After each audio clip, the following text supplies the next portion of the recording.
Hello, hello, hello, hello. How are you guys doing today?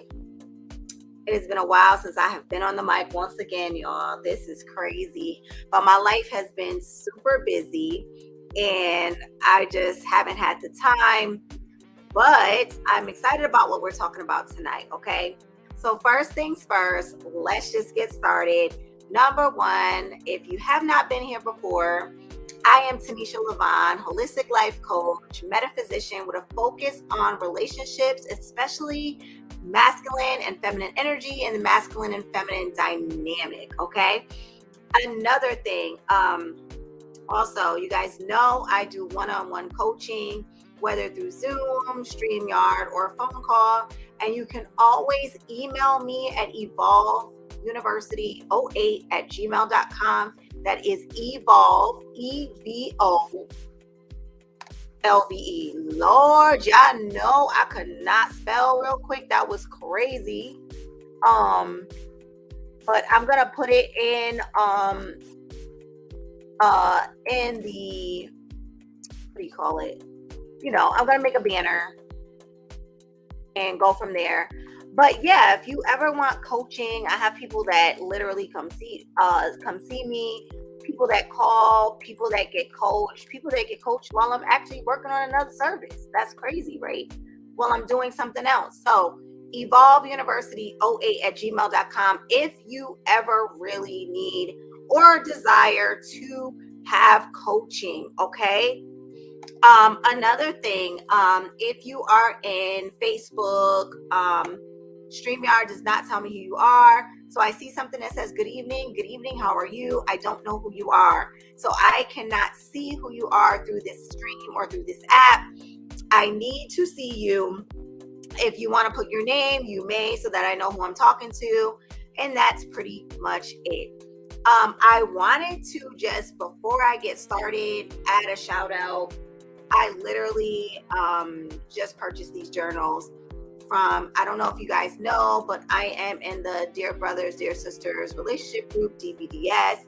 And I came across a phenomenal woman. Her name is Deneen O'Connor.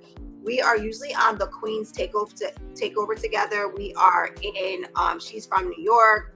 Literally, I just purchased these journals and look how fierce they look, y'all. Like, I literally love it. It literally has so much on the inside.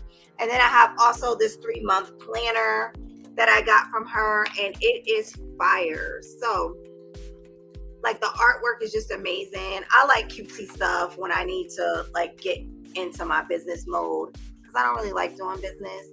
So there's that. All right. Hold on, here we go. Y'all know how it goes. My phone always just begins to go off.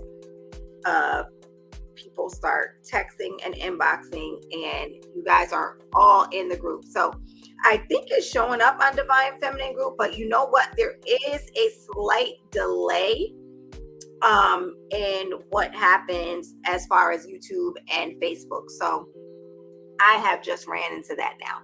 So tonight we are going to have a good topic. We are talking about, I want to get right into it. One, just because I got to get to my life. I got to finish cooking this food for my husband before he gets in the house. I just put my kids in the bed. I hope they're not in there pillow fighting or something crazy and don't come in here bothering me. But what I want to talk about tonight is what masculine protection looks like. This is not going to be long tonight. It's literally me just trying to get information to y'all, okay? So I want to start off with the fact that I was actually talking to a particular woman, right, for advice. She was not getting coaching. She was just getting advice. And let me start off with this, because this is what made me do this podcast tonight. I will say this, my husband is mad discerning, because literally, it was 3 days ago, he said to me, he said, babe, I think when we're going on a little overnight for a couple days for my birthday, and a little bit of work, because, work and play go together sometimes, but we're going away. And he said, while we're down there, we should probably do a podcast together. And I said, oh, okay. Now, he says, I think we need to talk about protection and security, what a man offers. And it was so funny because I already had these notes 3 weeks ago. I just been so busy, I hadn't been able to get to it. So I was like, you know what? I'm going to go with that. I'm going to listen to what he's saying.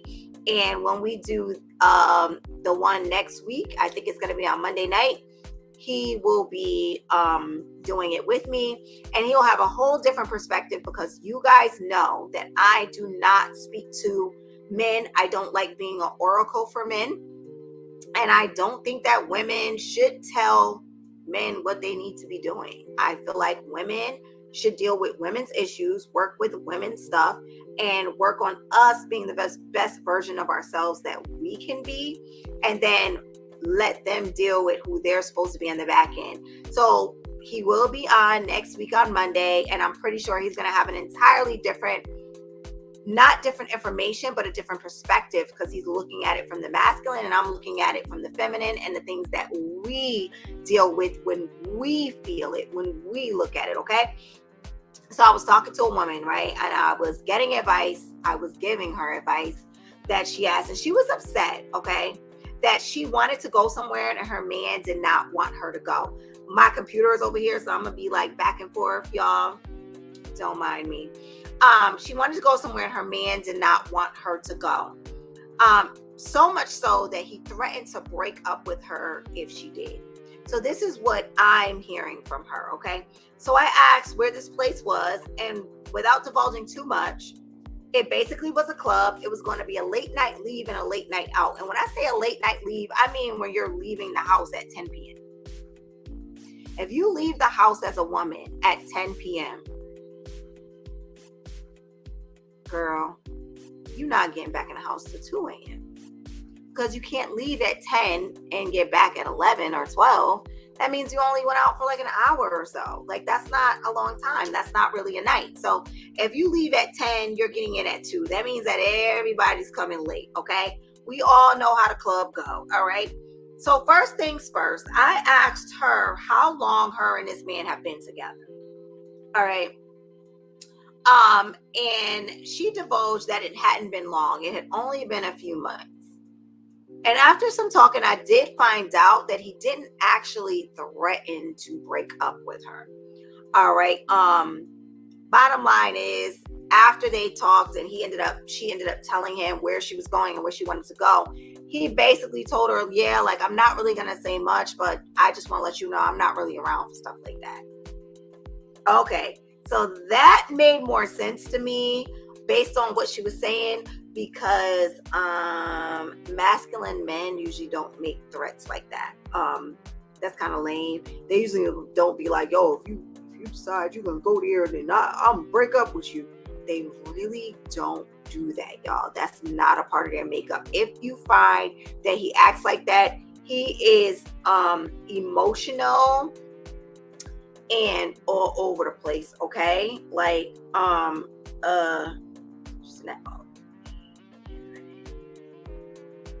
what? That's crazy. So I was just answering a text. So masculine men don't do that. They don't be like, yeah, if you go to here, I'm gonna break up with you. I don't. But what they will do is state their claim. They will state their standard, and then go from there. I know, trust me. So we be getting scammed. So when people find that the video is coming to them, they think that I'm spamming them or scamming them. And it's crazy because that's so true. Somebody asked me for a code today, one of my old students, and I was like, this ain't her, because she would have called me Miss Dawson. She would not have just said, hey. They don't work like that. All right, so that's crazy. So masculine men, getting back, because the texts are coming on my computer and my phone. It's crazy.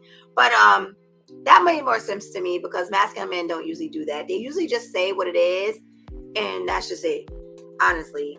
Because honestly, if he had threatened to break up with her, then that in my opinion, would have been a whole nother issue. Something totally different. Okay, y'all.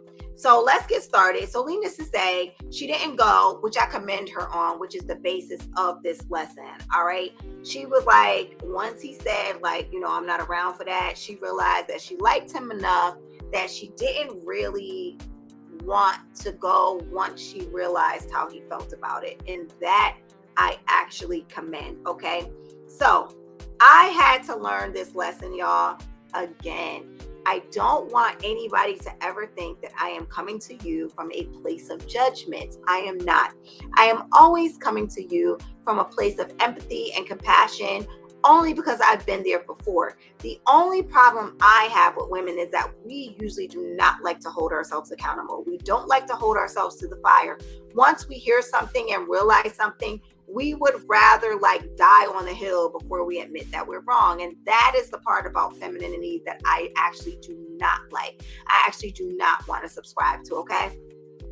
So let's break this down, shall we? Like, I'm hoping that y'all got your thinking caps on today. I'm hoping that you're willing to listen with ears to hear and not to deflect, okay? Because again, it's all a learning lesson. And here's the thing, you don't have to keep it. You don't have to subscribe. You can say, I don't know. I don't really think that works for me. And that is okay too. All right. All right. So let me start off with this. Masculine protection is a gift to us, y'all. All right. When something is a gift, you accept it with grace and appreciation. You do not resist it. There's something about masculine protection that for some whatever reason, we decide to be like, I don't need that. I don't need this. Don't help me. Don't do this. I don't know if y'all have seen Ghost, and the latest episodes is Kane helping Effie, and all she keeps saying is, I don't need that. I don't need your help. I don't need your help. I don't need your help. And he just keeps throwing money her way, just keeps helping her. And I don't know if it's something inside of her that makes her feel more powerful by not receiving, but that is a really masculine trait. Being secure and protected is a gift that we need to all receive gracefully, okay? All right, don't resist that. But what I've seen lately, as of late, just through Facebook and podcasts and things like that, I have literally been seeing people, especially women, just resisting, like, I don't want that. That's toxic. That's this. And we resist it maybe out of fear of being controlled or taken advantage of. I think a lot of women view a man's protection as control. And we're going to get into that a little bit later. But I have literally heard men being called toxic, being called insecure, being called controlling, smothering, etc., all out of the women's mouths that don't actually understand how masculine protection works. We will call it everything except what it actually is, just because we don't want to receive it. We like to put a negative connotation on it just so that we can say, I don't need that. Look at him. Look at him being controlling. Look at him being insecure. Look at him being crazy. That's crazy. Didn't you know that I wanted to go out and he was like, I don't want you going to that certain place? And I was like,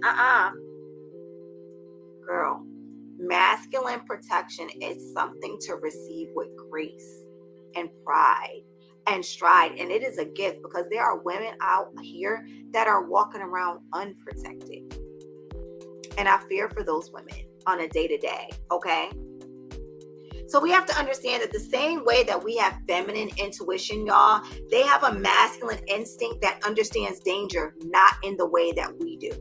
We as women, we're a certain kind of people. We walk around life, we putting on lip gloss, we getting our nails and toes done. We out at Target, just shopping, just living our life at the nail spot.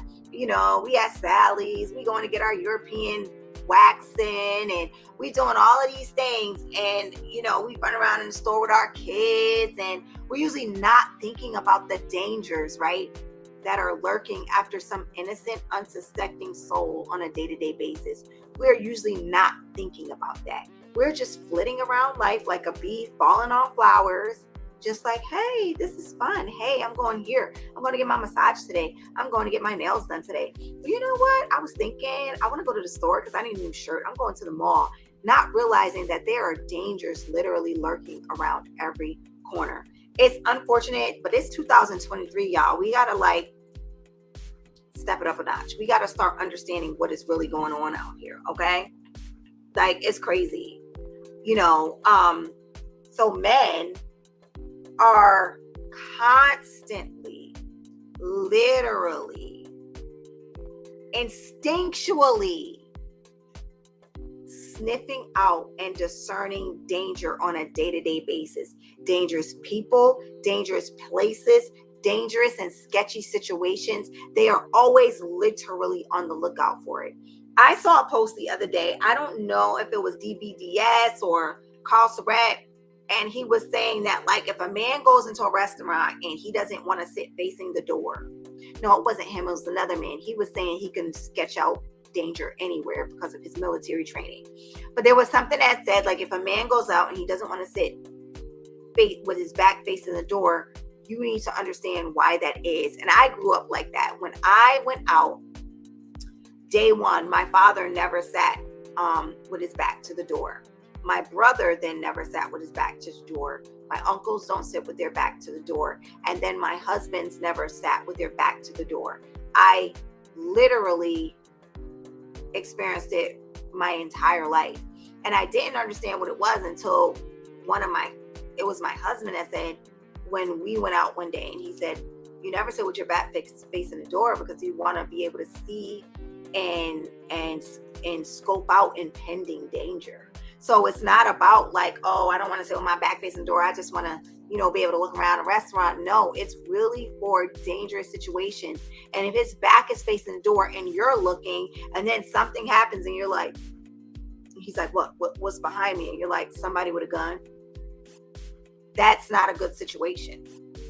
So they like to sit with their face facing the outside so that they can see what is coming inside of the door. All right.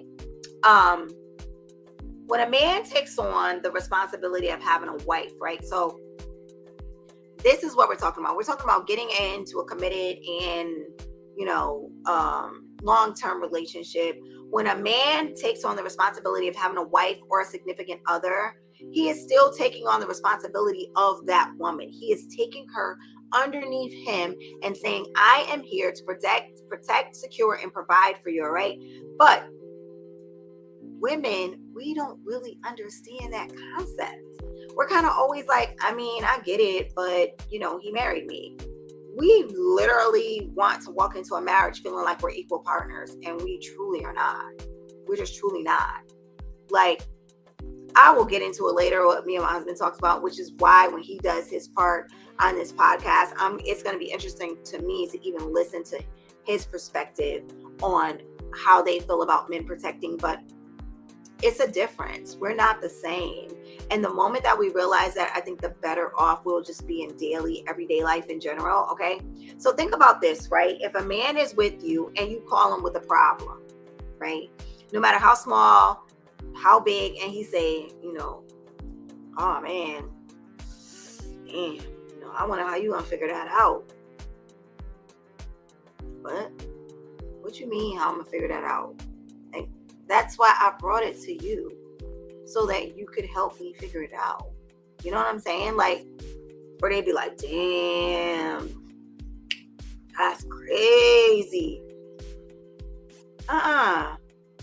What you mean that's crazy? I need you to tell me, give me a solution.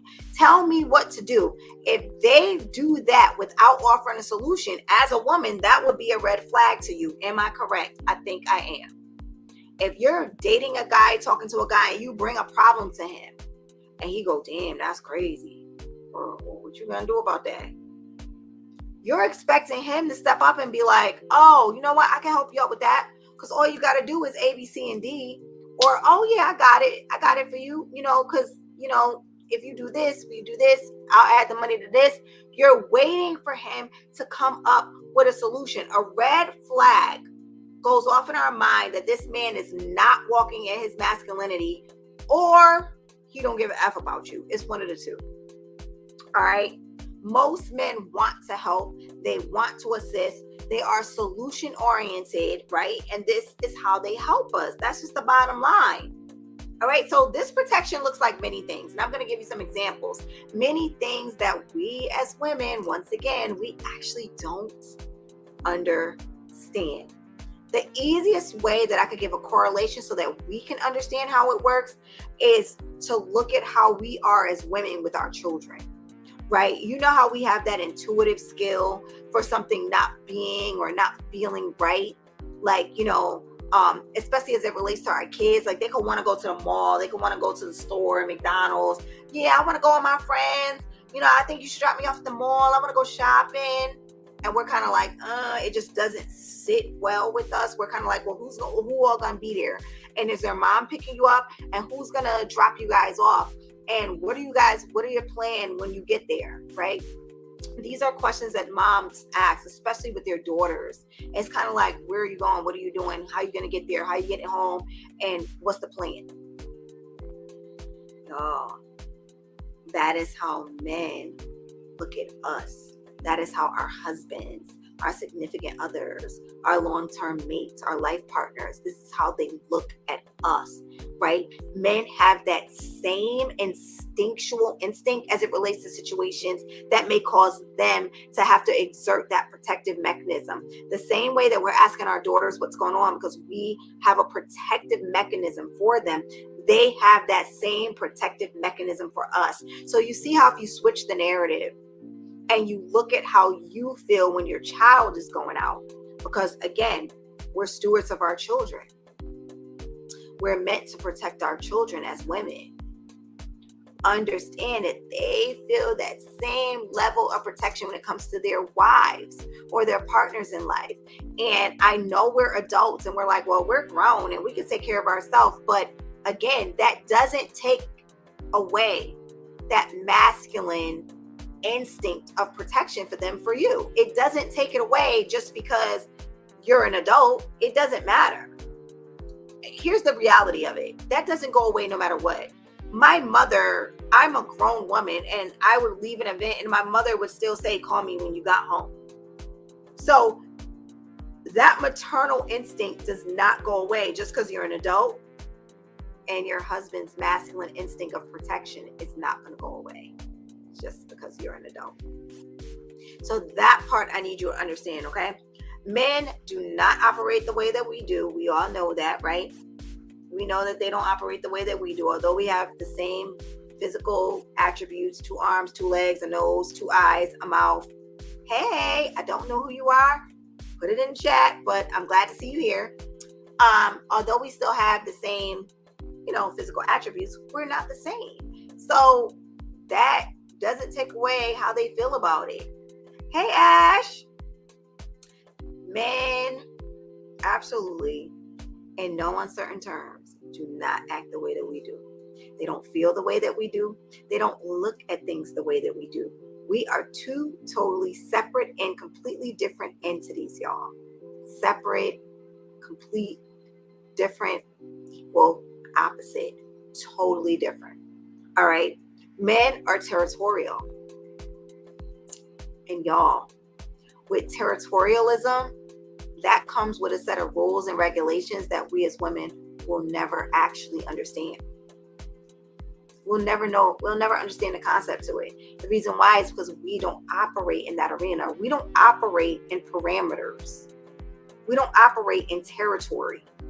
We don't operate with jurisdiction. Women flow. We move. We're like waves of the water. The water has no boundaries. Y'all know that, right? The water will move and flood anything in its way. So we'll never actually understand, what the hell is a parameter? What are you talking about? Parameter? We don't operate with those. We don't operate with structure and rules. That's not how the feminine pole operates. It's not how women operate.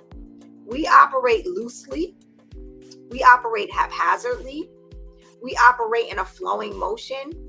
We operate to and fro and back and forth. There are no parameters. So we will never understand this concept that men have placed in, that we're like, what are you talking about? Parameters, boundaries. What? We don't know what that is. So let's get into how this works, shall we? Again, y'all, I don't want to be long tonight because I told you I got this chicken in the air fryer and it smells so good. I'm sitting here and my stomach is literally growling, y'all, because my chicken smells so good. It's actually not my chicken. My husband marinated it but I'm the one putting it in the air fryer. So technically I'm cooking it. Y'all got it? So let's get into how this work, y'all, okay? Let's look at all the surrounding words that we know surrounding this, okay? So let's look at parameters. Let's look at boundaries. Let's look at jurisdiction. Let's look at barriers. Let's look at restrictions, authority, discretion. Some of these words are like super cringe, right? Like nobody wants to hear that as a grown-up. Parameters, like authority, discretion, restrictions. Like, what do you mean a restriction? Like, who the hell wants to be restricted? It's not a word that we want to hear, especially as women. Like, restriction doesn't go with our divine nature. We're like, a restriction, what are you talking about? But this is the way that men operate. We're so different. And again, I am not speaking from the psyche of a man, and I am not speaking as an oracle of a man. I am just simply showing the differences and how we process what it is and how they process what it is, okay? So let's look at these words and how we actually put them into action, shall we? All right. So when a man takes on a wife, he is taking her in and underneath his leadership. Anytime you go under the parameters of another, you are under that entity of leadership and protection. That is anytime you go under the parameter of another. Like, so for instance, I work at a corporation, right? I have a boss. We have insurance. We have protection that protects us from certain things. I operate under those parameters to keep me safe. It keeps the student safe. It keeps my boss safe. It's a win-win for everybody as I operate under the parameters that we are all under. So we have a construct. There is Dolce. Dolce is the umbrella. We are all underneath that umbrella, operating within certain parameters that will keep us all safe. Okay? Sidebar. It's so weird that we will go under the leadership of another when it comes to jobs, but we won't go under the leadership of another when it comes to our man. It's weird to me, but hey, I digress, okay? I don't necessarily try to go around those parameters at my job, because when I do, there literally is a chance that something can go wrong and demise can come to all of us. If I decide to operate outside of the parameters that are set, there are rules in place based on the umbrella of the construct that I'm under. There are rules and regulations that are in place that should I decide to go rogue and act beyond those regulations, parameters, and perimeters, I can cause demise to the entire business. We can get shut down. We can get cited. We can lose financial aid. There are 1,000 things that can happen. We can get audited. There are 1,000 things that can happen that will put us all in jeopardy at the end of the day, okay? There's something that can go wrong. So here's the thing. My boss, though, is very communicative about things going on, but there are also things that are actually above my pay grade. And I hope this is not going over you guys' head. There are things that she deals with, paperwork that she has to fill out, that although she's communicating it with me, I don't actually know and understand the ins and out of it. So it is above my pay grade. There are certain things that I might not necessarily know. So I just literally need to operate under the construct that she has put in place so that we can operate under. The moment I decide to start operating roguely and be like, well, that shouldn't make sense. That she didn't tell me to think. She didn't tell me to figure this out. She told me to operate under these parameters. And that's what I need to do in order to keep us all safe. I hope you guys understand that, right? Because bottom line is, I don't care to know or understand as long as we're all protected. But the moment that I operate from under it, I can hurt the company as a whole. So when you get married, you're now under a construct and you're now operating under an entity with a leader and a follower. And most good leaders don't take advantage of the people that they are following, of the people that are following them. Most good leaders don't do that. And that's usually because they have a love and a respect for those that they're leading. Sidebar, ladies. This is why you have to get a man that has served first before he begins to lead. This way he knows how it feels to be on the other side. If you get a man that his whole thing is about ego and control and bossing people and things around, he has not served first, which means that he has not learned the principles of servitude and leadership and how it works. That's just a sidebar, okay? If you get a man that has never served, he will never make an effective leader for your home, period. That's just for you today. You know what I mean? Don't forget to tip your waiter, all right? Men, another point, operate in squares. They're literally like waffles. Like, you know, you get a waffle and you get the waffle and there's squares inside of the waffle.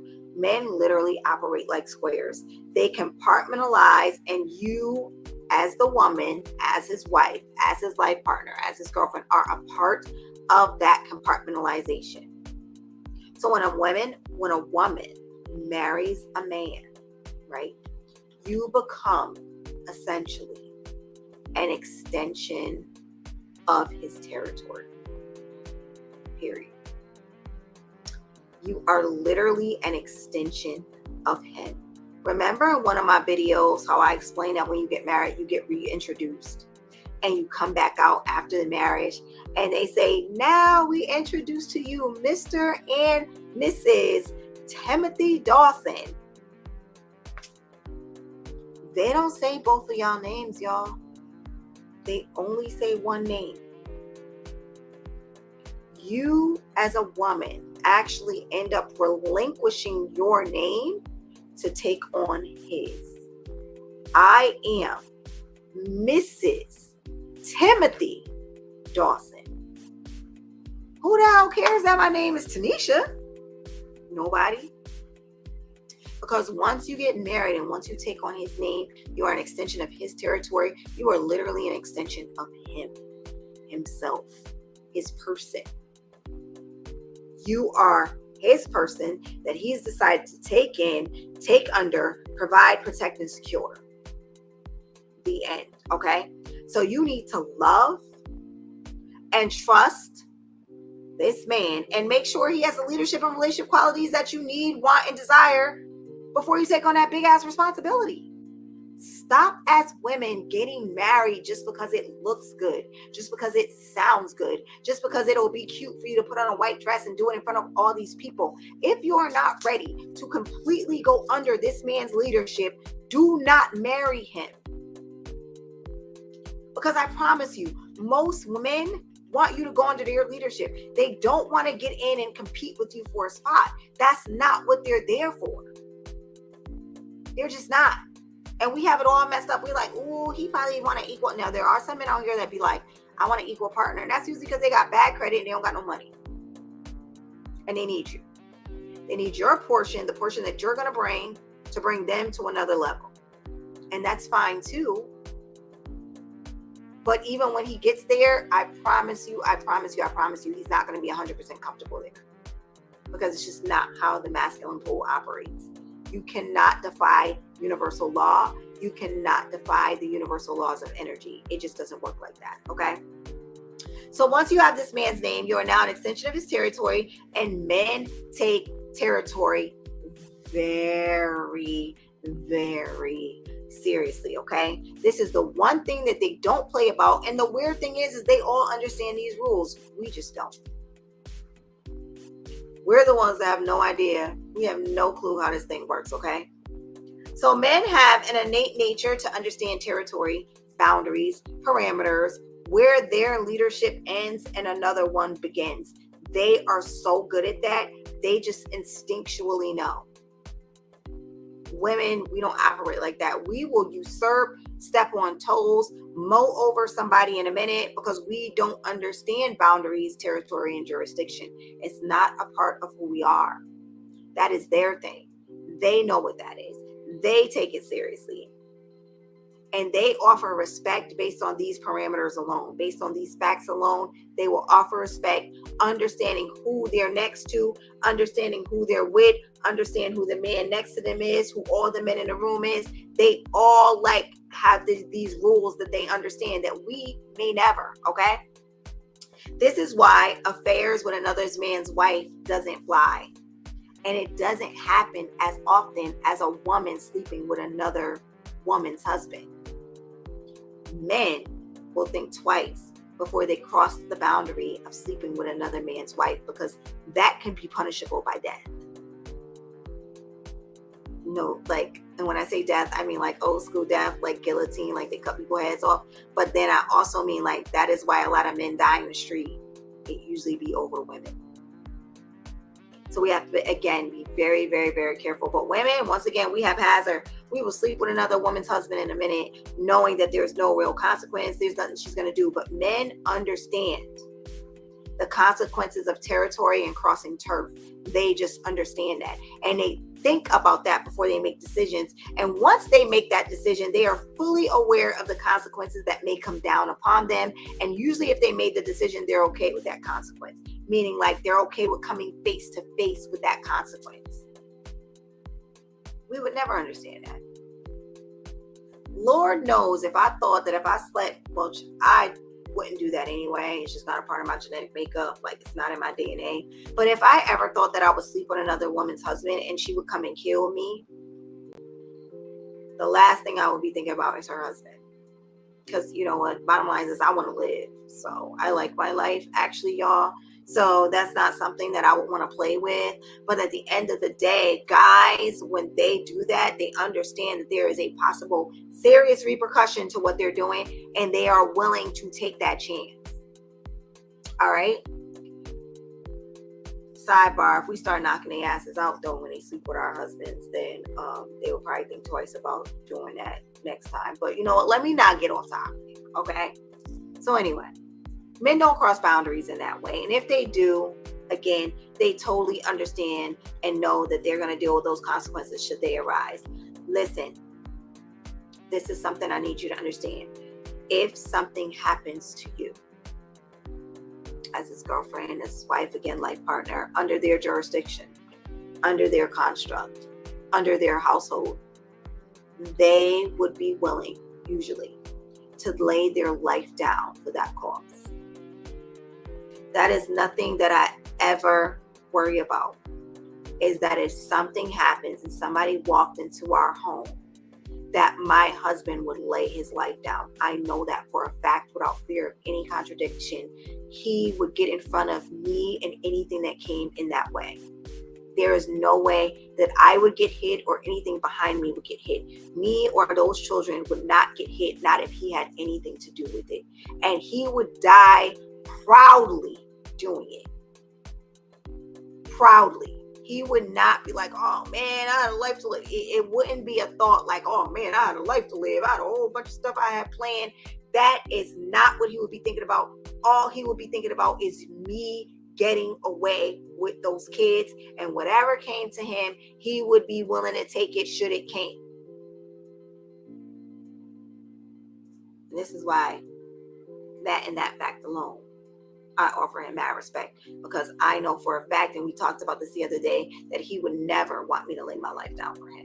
There will be no way in the world that he would want me to jump in front of anything for him. It just wouldn't happen. He wouldn't want it. He wouldn't desire it. It would be weird. So again, they would feel inherently responsible for what happened to you under their care. You know how, as women, once again, the only way I could get us to see it is to correlate how we would do it. You know, when you're watching somebody else's kid, you almost take care of them better than you would take care of your own, just because you don't want anything to happen to them while they're under your care. Like, I remember watching my sister's daughter one day, and okay, so I got out the bed, right? My sister had to go to work. She was, I think, in nursing school or something. She had to go to work. I was sleeping in the bed with her daughter. I woke up. I didn't see her daughter nowhere. Like, she was nowhere in the house. I'm like, where's Harm? I'm running all around the house looking for her.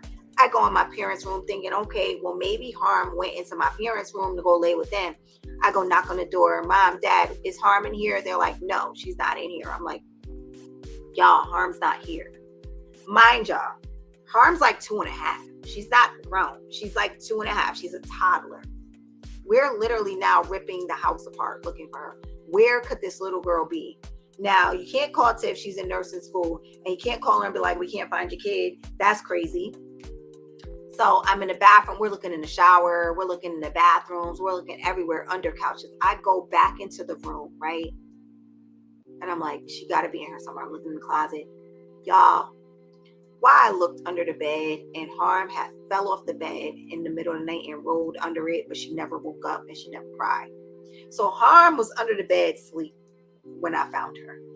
And when I tell you that wave of relief that I felt, that I was like, oh my God, my sister's kid is okay. Like, she was under the bed asleep. I was like, Ma, she's in here. And literally was just like so relieved. But you watch somebody else's kids a little more fervently. Don't do that, okay? Every baby got to get jumped in. We know this, okay? Every baby got to fall off the bed and every baby got to like get rocked. We know that too. So I'm like, oh my God, but I was literally like so panicky because like if it was my kid, I would have been panicking too, but you're always a little more distraught when it's somebody else's kid besides your own. And that's how men feel. Like they don't care about themselves as much as they care about what happens to you while you're under their care. It's weird. So it's almost like them babysitting in a way, like, oh shoot, I got to make sure that nothing happens to this person while I have her. Nothing can't happen to her. If anything, it got to happen to me. Okay. So these are the things that we got to understand. We just got to understand that the way that they process these things, the way that they look at these things, the way that they understand protection, the way that they understand provision, the way that they understand security, we will never understand it, okay? It's just something that we're not built to do. So we don't look at it the way that they do, all right? So my next point. Hold on, y'all. I just forgot something to say, but I go with the spirit. I go with what's going on. I don't feel like saying that. But this is why, even when a man is just your boyfriend, right? Or you just start seeing him, they be like, text me or call me when you get home. And then they be tight if you forget. You like, sir, I just met you. Why are you so worried about if I call you or text you when I get home? Like, I got there, like, chill. But then the next day they'll be like, you ain't text me, you ain't call me when you got in the house. You be like, oh shoot, I forgot. I'm used to being single. I didn't know that I had to call or text you when I got in the house. But I'll remember next time.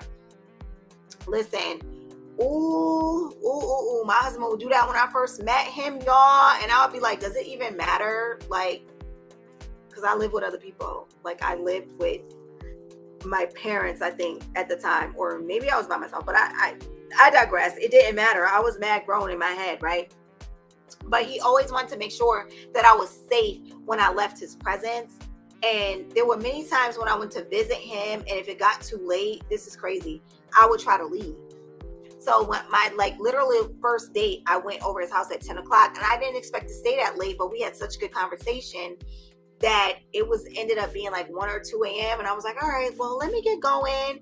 I got to get home. I got to get up early for work. And he was like, oh, nah. And I was like, literally, y'all, my heart dropped. It fluttered a little bit. Not because I thought he was going to hurt me, but just because of the control that came with that. He was like, nah, and he was so serious about it. And he was like, where you going? And I was like, I'm going home because I got, work in the morning. And he was like, you can't leave at this hour? And I was just like, okay. He was like, you gotta stay till the morning. Oh, okay. Like, okay. And he was like, and I guess he could tell that I was uncomfortable because he was like, I'm sorry. Like, I don't know what you gotta do or whatever, but I don't really feel comfortable letting you go out in the middle of the night. Like, this is the middle of the night. I really don't feel comfortable, letting you out like that. And literally, this was like my first encounter at his house, and he was adamant about me not leaving. It was like almost an order, like, you ain't going nowhere. And then he ended up saying, like, I mean, I'm sorry, like almost apologetic, like, I'm sorry, I'm being like a little bit stern about this, but basically, like, I'm just not having it.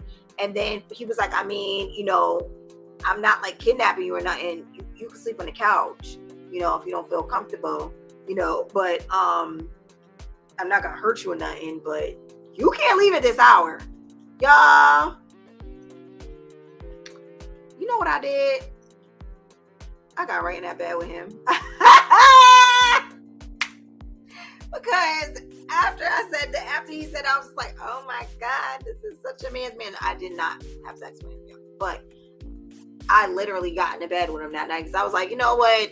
This man with this type of protective mechanism does not deserve this much beauty to sleep on the couch tonight. Like, I need to sleep next to him. And that's exactly what I did, because like, you don't really see that often. Like, you'll see a guy just be like, yeah, I mean, drive safe. He literally did not do that. He was just like, nah, I don't know where you think you're going, but you're not leaving here at this hour. Like, no, because God forbid something happened to you on your way home, I will feel inherently responsible. And it's just not something I'm willing to deal with. So you gotta stay here tonight, baby girl. I don't know what to tell you. Sleep on the couch, do whatever you want, but boom, I'm not.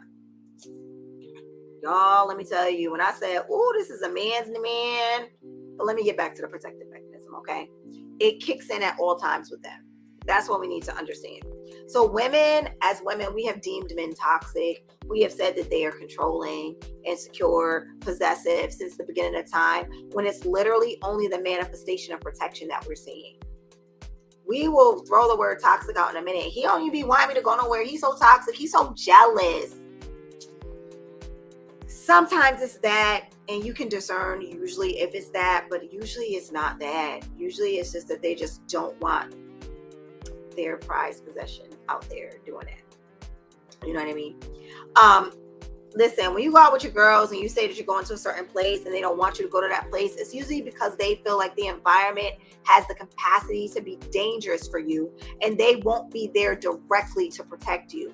So say for instance, you say you want to go somewhere and it's your girls and they feel like, I'm not going to be there. Again, they always have an instinct for impending danger. Not that danger is there, but the fact that danger could be present. You get what I'm saying? So essentially, in their mind, they're leaving you open for attack when you go outside of them. Not like they got to be everywhere with you, but there are certain places they prefer for you to be and certain places that they prefer you not to be. Okay? Exactly. And I don't know who's saying that. It's probably my sister. But yes, that is the case. And this is why I don't go anymore, because he's made it very clear, like, no. When they're not around, you're vulnerable to something happen. Oh, hey, boo. Isis. What up, girl? But yeah, like I said, Isis, you see, y'all be like, I was going, and I'll be like, I'll catch y'all later. Cause yeah, no. Dang, I be wanting to have fun with y'all too, but I guess my relationship is more worth it. I love y'all though, love y'all. But it just is what it is now. But they literally feel like they're leaving you vulnerable for something to happen to you. It has usually little to do with them thinking that men are going to try to get at you, though. I know that's a lot of women think too. They be like, oh my God, he swears somebody going to try to get at me while I'm there. A guy, most men, if they have a good looking or attractive wife, knows that a man hitting on you can happen anywhere. It is not exclusive to that event or that particular venue or that particular place. If you have an attractive wife, she can get hit on at the gas station, Walmart, McDonald's, Burger King, Family Dollar, wherever she decides to be. Like, I was telling my husband how I was on a train going to the makeup show, and the conductor on the train was like, excuse me, opened the window, was like, you are so beautiful. I just had to say it. I was staring at you the whole time. And you couldn't see me, see you. But I just wanted to tell you before you got off the train that you are just so breathtakingly gorgeous. And I was like, oh, thank you. Excuse me. Is this the next train I get on now? Because I was lost. But That can happen anywhere. If you are a woman that looks decent 90% of the time, men are going to hit on you no matter what. It's just a given.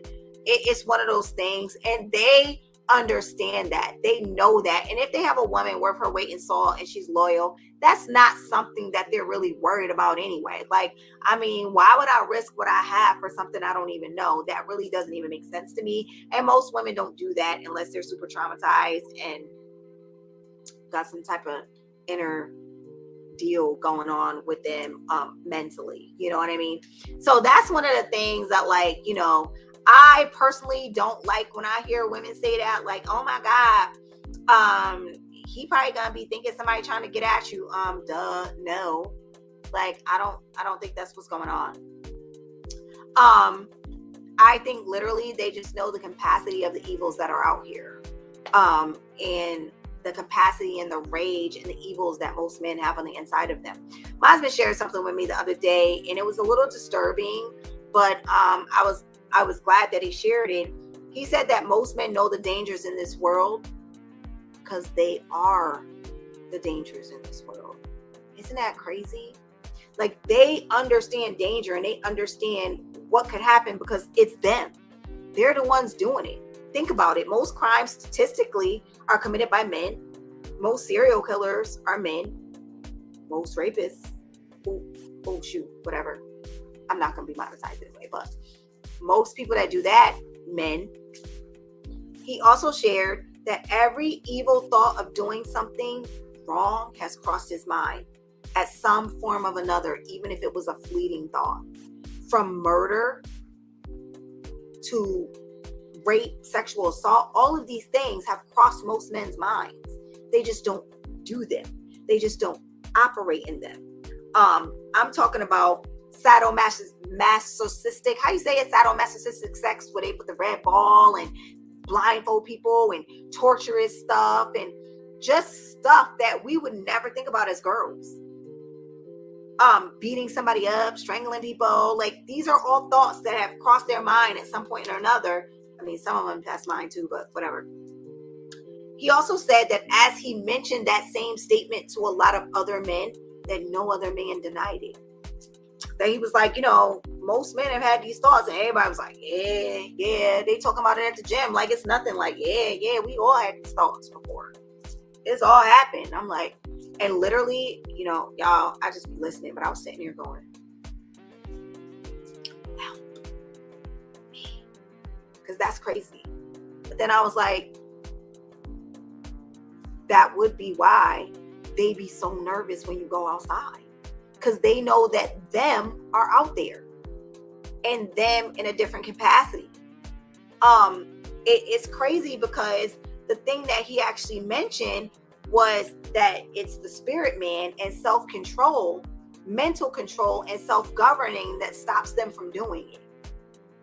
But what about the men that don't possess that? What about the men that don't have that self-governing? What about the men that don't have those things that reel them back in, and they kind of just like, yeah, well, it is what it is, and they don't have those levels of things that stop them from doing things that are wrong? What happens then? And then in his mind, I'm letting my wife out, one of my most prized possessions, by the way, and a sense out there with men that can be savages. So he actually said that while we're out giggling and laughing and drinking and inebriated, tipsy, that there's some man that can be waiting to prey on you. Some man that's just watching you get sloppy, watching you drink, watching you get tipsy, watching you falling over in bushes with your friends, like just knowing that you don't have the capacity to even protect yourself if you wanted to. I remember one time that me and Tiff and my cousin was at, I want to say it was Elm City Social, and we were out having drinks, and it was like a happy hour type thing, and there were these like Albanians that came and sat with us. And now I'm gonna paint you a picture. So we're all laughing, we're drinking, we having our little tapas, our small plates, little burgers, our little appetizers. And then all of a sudden this black guy comes over and he's like, hey y'all, what's up with y'all? You know, my name is such and such. We from here, we from there. And I'm like, oh, okay, hi. He's like, what's your name? What's your name? What's your name? We feel safe. It's three of us to one of him. And all of a sudden he brings this big Albanian guy over who sits next to us and goes, yeah, so what's your name? Yeah, we from such and such. And it kind of looked like the black guy didn't even know them like that. Like, did they pay you to come over here and set us up? When I tell you, we all had the most eerie feeling at that moment. And one of us went to the bathroom. I think it was my cousin went to the bathroom. He was like, oh my God, where did she go? Because we literally felt like we were going to be kidnapped that night. Literally, every single one of us called our husbands that night and was like, listen, we're leaving, we're getting in the car and we're coming home, because we literally felt like one of them was going to try to follow one of us and get us. It was the weirdest feeling I've ever had in my life. I have never, ever been an exaggeratory person to be like, oh, he's about to be kidnapped. But that night, I literally felt like one of us could have not made it home. And once I felt that, I was like, now I know my husband be like, all the time. And when you get in the car, call. And when you get home, I need to know you come. And it would not wanting to seem, but then a lot of them don't do it because they don't want to seem controlling. They don't want to seem like they checking on you. They don't want to seem like they asking you where you at and where you been and what's the number and where the address and what time you getting in and what time you and your friends leaving. They don't want to ask those things because they don't want us to say, oh, he controlling. Oh, he getting on my nerves, girl. He bugging. He always in my business. You know, he always just trying to know where I'm doing. I was like, yeah, we was almost gone that night. Like, that was crazy. Yes, that was insane. I still believe. Y'all, listen, it's so weird because we really wasn't that drunk. We weren't tipsy like that. And that's the thing. Like, but what if we was, yo? To this day, I get creeped out even thinking about it, because those men, something was not right about them. There was something weird about them. And we definitely was on our toes. So good looking. Our husbands taught us well. But look at all the examples of a man asking a woman for her number, and because she said no, he beat her up, or worse, he killed her. Like, oh, yo, ma, can I get your number? You'd be like, no. And they'd be like, oh, you stupid B. There's been women that have been cussed out, called bitches, hoes, sluts. You ain't all that anyway, just because when you asked me my name or asked me for my number, I said no. That's crazy. I don't know who's saying hi, but hi. That's crazy. Look at all the men online, the women that are online dating. And when a woman goes out to meet a man and then he drinks with her, gets her back to the room, beats her up badly, has his way with her, and then leaves her for dead.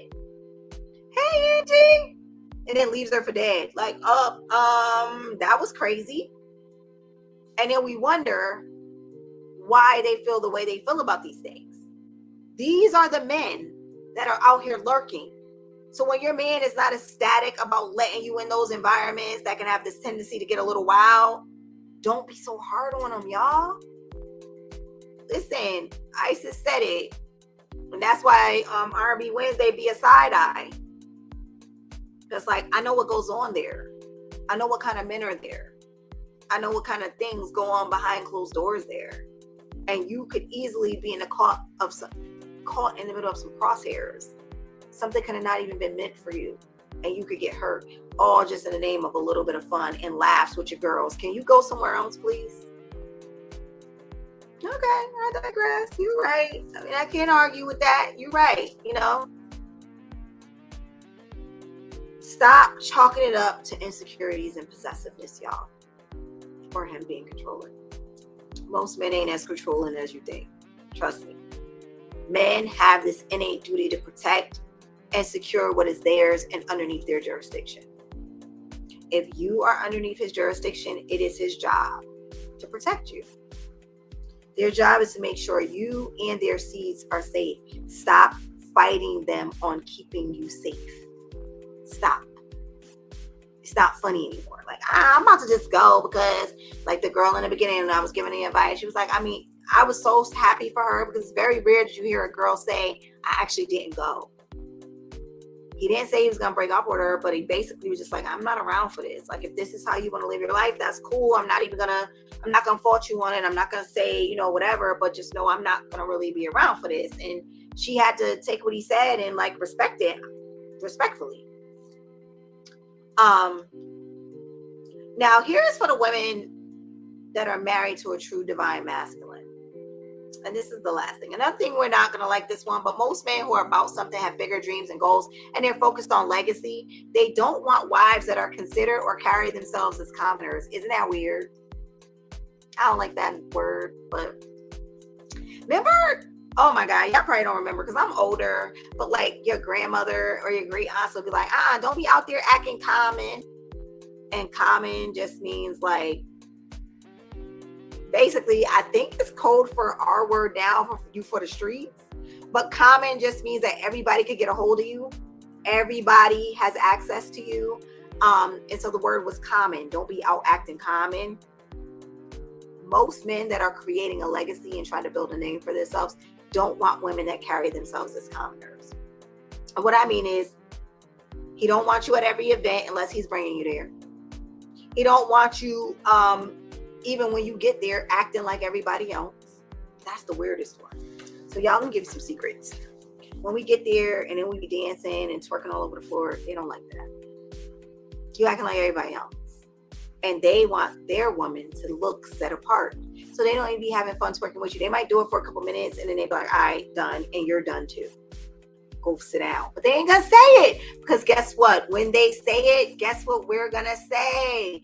We're gonna say they're being controlling. That's how it works. So they don't say it as much. They just be acting weird and acting funny when you out. And you like, what is wrong? Like, did I do something wrong? Are you embarrassed of me? Do you not want to be with me? Do you not want to dance with me? Do you not want to come with me? And all along, it's just because they want you to act and be different. It's the weirdest thing. Listen, I had to learn that the hard way too, y'all. Listen, trust me. He don't want you being all wild on the dance floor. They really do that.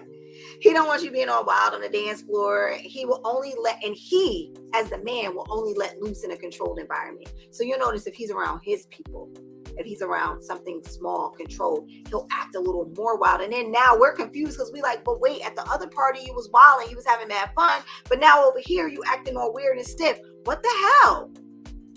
That party was more controlled. Wasn't extras there. Wasn't people there.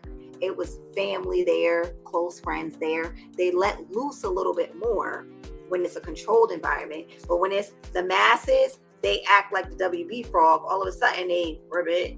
He was just dancing at the other part. I'm confused. So that's why we get so confused because we're like, what the hell is going on here? But it's really because unless the environment is controlled, they're never going to let loose. He doesn't desire to be in places where men that he doesn't associate with or possibly have beef with will also be in attendance. This is a real thing, y'all. So if men are territorial, if I don't like this nigga, if I don't like this nigga, what are you doing there? Why does this nigga feel like he could talk to you? Why does he feel like he could say hello? I don't like him. He don't like me. He know what it is. You're causing danger, period. Oh. Okay. Wow. Didn't know it ran that deep. I didn't know it was that deep. Sorry, but that's how they think. It makes him super uncomfortable, and it also makes you a target in his absence. So now the dude might even try to get at you just to get at him. And it's not even really about you. He don't like you like that. He's just trying to prove to people that he could talk to his girl. It's the weirdest thing. They got the weirdest codes. Once again, learned this one the hard way, y'all. Crazy. He doesn't desire you to be in a place or out so much where you're super accessible. So let's say you and your girlfriends go to brunch every week at this certain place. He ain't gonna like that because that means that somebody can track your movements.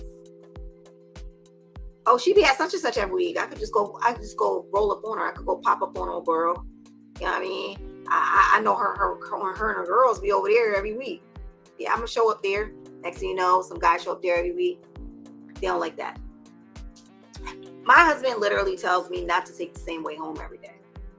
He tells me to intentionally switch it up so that nobody can track my patterns. He's like, I know you come home every day, you might stop at the store, but basically your routine is pretty much the same, but you need to switch that up because I'm not home a lot. So I don't want nobody even thinking that they would be able to track you if they wanted to. He was like, 'cause again, men out here are crazy. Anywhere that there can be violence that can pop up, he prefers or possibly may be adamant that you're not going. Period. And that's why if I used to go somewhere and there was a fight, right, I would never come home and tell my husband there was a fight there. I would never say it. Like, it was almost like it never happened. And be like, oh, there was a fight. Let me tell you what happened. Let me tell you how this happened. And oh my God, let me tell you how old boy punched him. I will never tell him if there's a fight somewhere. Hell no. Because good luck with me ever being able to go back. I remember one time my niece went to McDonald's, right, and with her friend, and then she told Pee Wee and Tiff that there was a white truck that she felt like was following him. I was like, Harm, don't exaggerate, because there will be your freedom after that. He ain't gonna let you go out no more. Stop joking about it. If it was real, then it's real. But if it wasn't real, don't make it seem like it was real, because you ain't gonna be able to go nowhere no more. Be quiet. Stop saying it. I remember my sister and our younger cousin, like they're the same age, but they're younger than me, was telling me about somewhere we used to go, and my cousin from out of town was there, and it was like some fight. I don't know, Tiff, if you remember this, and my cousin's foot had like blood on it, or her shoe had blood on it when she got home, and my husband was driving us to the airport. We were going to Miami, and I'm like, and Tiff's telling the story, and I'm like, oh, shut up. I'm not going to be able to go back no more, because the first thing I see him going is, psh, and basically saying like, see, told you, place ain't no good. What y'all doing here? Like, I'm like, oh, yeah, it's about to be raps for me. It's crazy. They weird. They also don't like you carrying yourself like everybody else. Again, a man that gets status and stature, he gets this status and stature based on the wife that he has, okay? And if the wife has a name for herself, like being loose, in men's faces, you know how there's women that's just always in a man's face, just laughing, giggling, flirting, unkept. There's the women that are outside in bonnets and pajamas at Walmart, untaken care of, looking stressed out, looking terrible when she's out, or worse, she's just out acting a fool, just drunk, tipsy, falling in bushes after brunch, laying on the ground, dressed up. That is not a good look for your husband, sis. It is not a good look for the man that's saying, I'm out here providing and protecting and securing this woman. Girl, stay in the house if you're going to go outside and act like that, all right? No man wants his name attached to that. Seriously. No man is going to be like, oh, yeah, y'all know my wife was outside. You know, she passed out in the bushes. That's not funny to them. It's not cute to them. Nothing about that is sexy to them, and we have the time of our life, but that's not okay for them. All right, and y'all trust me, I'm not being judgy. I went through this phase myself. When we were separated, I was just like trying to find myself, and I was just like out here having fun, drinking with my friends, just out and about. And it was something I didn't used to do anyway, but I just kind of wanted to break free from what I felt or thought was control myself, and was just like, I'm just not feeling that no more. I don't want to live like that no more. Especially because I felt like I wasn't getting a return on what I was sacrificing. So I was just like, I don't want to live like that no more. That's whack. I'm about to go out with my friends. I'm about to be outside. And that's what I did. That is exactly what I did. I went out with my friends and I was outside for about a year. And then I realized like outside wasn't that much fun. I wasn't really missing much. Like, you think you're missing much not being outside, but you're not really missing that much. Now I'm only outside if it's with a certain group of people or a certain kind of people in a certain kind of event. Other than that, I'm not outside. I don't have that type of time. I don't want to embarrass my husband. I don't want to embarrass his name. I don't want to embarrass our legacy. I don't want to embarrass my dad's name. Like, I just don't want to be out here acting a fool. It is one of those things now where I really totally understand how this works and what their name means now. And me having the name and you having the name means now. You know, once we were back together, I realized the detriment of what it was that I did. And it wasn't cool. And it actually set us back really far because there were things that I had done. And when I say done, it wasn't even crazy, but it was just like things that were different. They were outside of my character that then caused us to be like, wait, which one's your character, this one or that one? Like, was all along you waiting to become this girl, or was this who you were all along? And it took a while for him to actually figure out, like, no, okay, that one was really her. Because I really don't have a desire to just be outside wilding. I have a select group of friends. I go out with a select group of people. I go to selective events. And other than that, I'm just not outside, I'm just not. I have a man's reputation to protect. I don't just have my own reputation to protect, all right? So just understand that this type of man, your divinely masculine man, is going to require something a little bit different, a little bit something more evolved from you in this area, something that we may or may not entirely have a grasp on. We may never understand how they look at this, how they view this, but it is what it is. And it's so funny because I had this plan for 2 weeks. Like, I had this conversation with this girl 3 weeks ago. But then my husband came to me and said he wanted to do the podcast on protection anyway.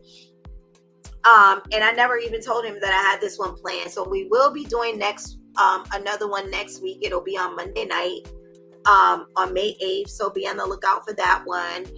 That one we'll be doing it together, and I'll probably be a little more silent because, again, I'm talking about the woman's perspective, but he will probably more so get a little bit more in depth about the male psyche and the male perspective and how they view it.